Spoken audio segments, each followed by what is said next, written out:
about it when you see it.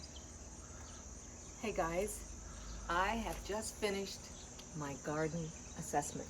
It's been very helpful, and I hope everyone has taken the time to walk through their gardens and see what things need to be done prior to fall coming. So what I've done, I'm going to show you, I'm very pleased with. I went ahead and found when I dug these out, these were my purple liriopes, but they were so far tucked under the globes that their roots were dry, not getting enough moisture. Now look at these, they've been out. I did these little chores this week and they didn't wilt, they didn't have any problems, and I can see blooms coming out. We had a good rain this week. So let's go on back and we're just gonna walk through today and I'm gonna show you how I feel neat and tidy things look. This has been a big help thanks to Jeanette, and I will always do this. And so now I'm thinking about what I can do for more things to do for fall. I may have told you before, this netting is to help prevent some deer. We have a little bit of pressure on that. The one thing I am going to do today, this wonderful lavender, I've been able to cut it twice. I'm going to cut it back. I like to keep it dry. Beautiful. So I may get a new flush of bloom.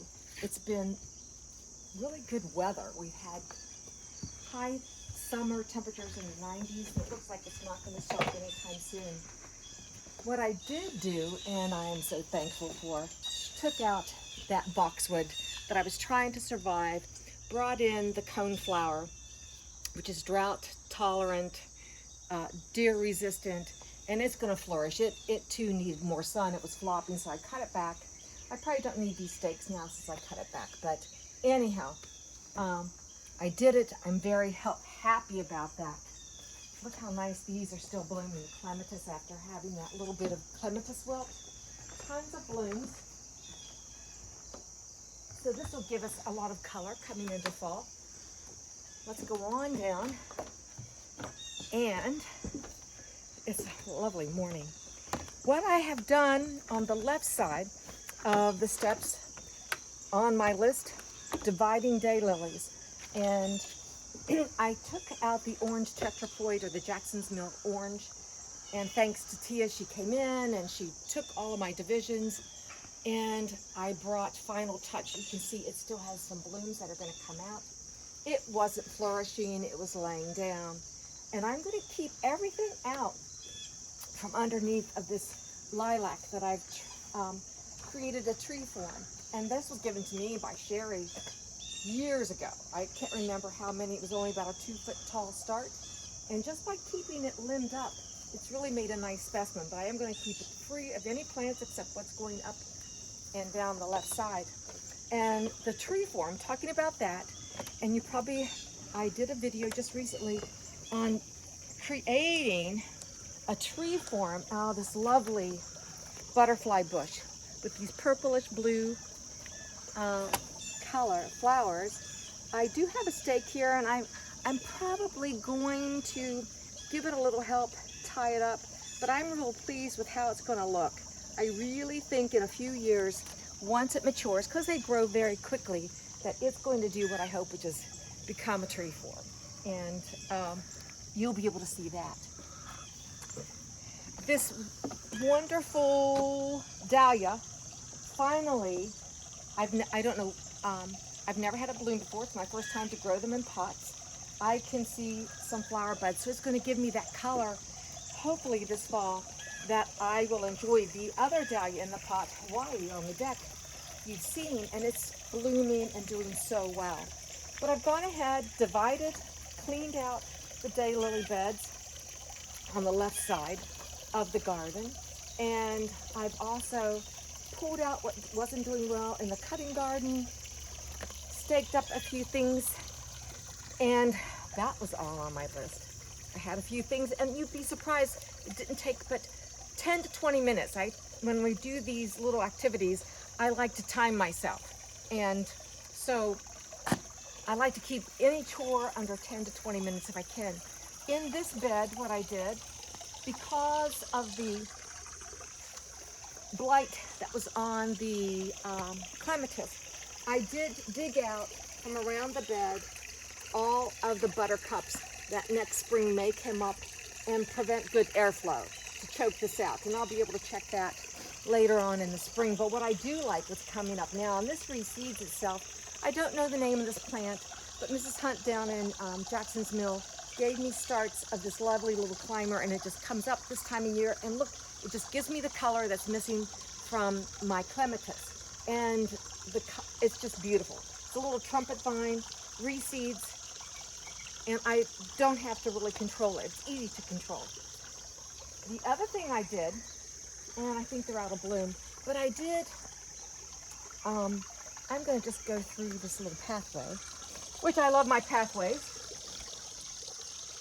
I did move the Cocosmias back here, and they had no problem transplanting that were under the white iceberg rose. And I'm going to love it because the blooms lay right against this piece of driftwood against this back. And I like symmetry, so I have other Cocosmias on the other side of the pergola. Very pleased with that. You can see that I got the forms put around the asters. They're no longer drooping. This bunch and this bunch. It's those little things, the lift when it comes into fall, by editing what is finished, gives the fall bloomers a chance to really shine. You can see the sedums are starting to give a little pink. Beautiful. They're nice and cut flowers too. So we've gone through, we've lifted those up. As we walk back into this bed, my morning glory vines are doing great. They're green and lush.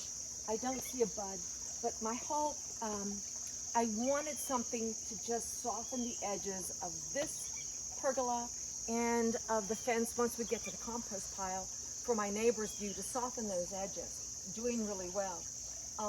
We still can see the cleomes are still there. We're digging those out. The other thing I was going to do in this bed that I didn't write on my list, I am going to move this black-eyed Susan inward so it doesn't get so caught up under the asters and that peony. So that was on my list in the perennial bed. The shade border looks fabulous. I'm not going to change much in this border at all, except once I started thinking about what I can do to make things better, I don't know why I've kept this strip of grassy dirt. So I'm going to take it upon myself, probably with the help of Reg, and collect some stone. Let's stone this in. Get rid of this little unnecessary path. Even though it's pretty, you want your eye to draw you into the boardwalk there, down to the river deck. I think a stone path to here, a textural change would be nice as you come down and draw your eye on back into the river, which it is a beautiful morning. And this pot, love it.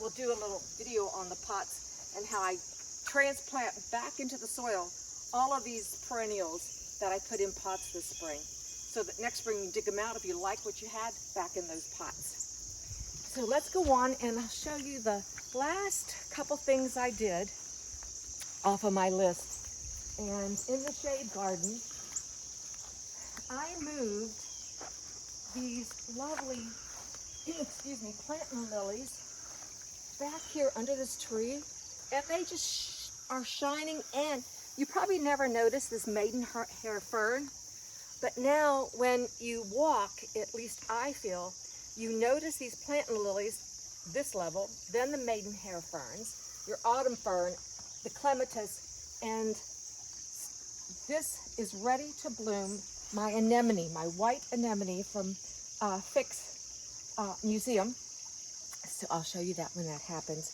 When I dug these plantain lilies out, they were bone dry.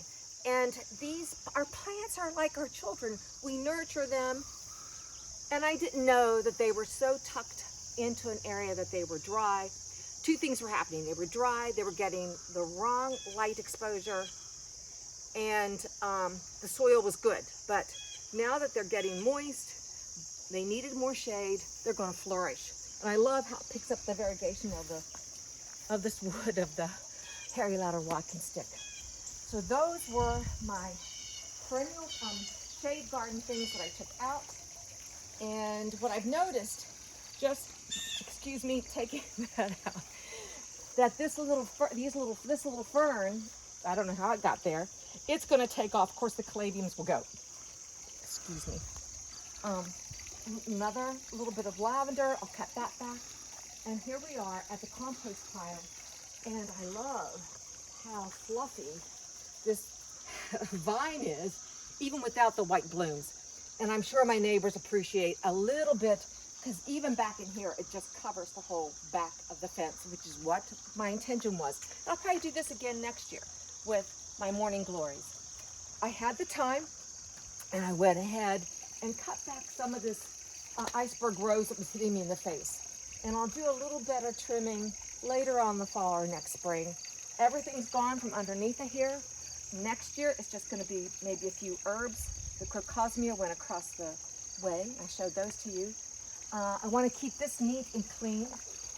And we're back at the cutting garden, which I should cut a bouquet of zinnias today, which I will. But anyhow, thanks. This is the end of this list, and I'm going to make another. Thanks for watching Gardening on the West Fork. Hit to subscribe and the bell, and you'll know when the next video is. It's going to be up on the screen. So have a great day. We'll see you the next time. Bye.